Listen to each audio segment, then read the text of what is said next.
بھائی نے کہا کہ میں اپنے بھائی کے ساتھ مرغے کا کاروبار کرتا ہوں، ہماری انویسٹمنٹ ہے۔ بعض اوقات جیسے میں ہوتا ہوں تو بھائی کہتا ہے کہ یہ اپنے مرغے سیل کرو، کبھی کسی مرغے کے بارے میں کہہ دیتا ہے یہ تمہارا مرغہ بہت اچھا ہے،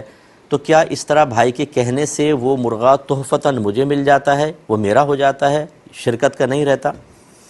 دیکھیں ایسا نہیں ہوتا، یہ تو ہمارے ہاں عرف عام میں کہہ دیتے ہیں کہ بھئی اپنا کاروبار چل رہا ہے، یہ تو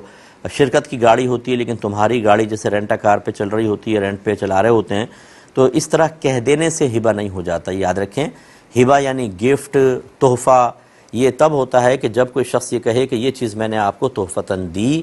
اور اس میں اسے مکمل تصرف کا اختیار بھی دے دے۔ آپ چاہیں اس کو کھائیں، پئیں، بیچیں، کسی اور کو تحفے میں دیں، کوئی رکاوٹ نہ ہو۔ جب اس حد تک مالک بنا دیا جائے تو سمجھ لیجئے کہ یہ آپ جو چیز ہوگی وہ آپ کی ملکیت سے نکل کر اس کی ملکیت میں داخل ہو جائے گی۔ لیکن یہ بالغ کا حکم ہے، نابالغ کا نہیں۔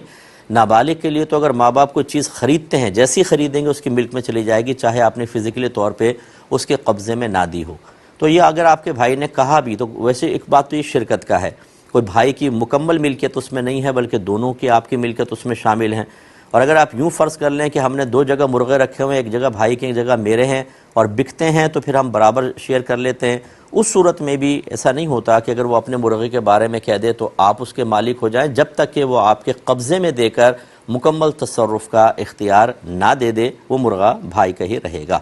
ایک کالر ہمارے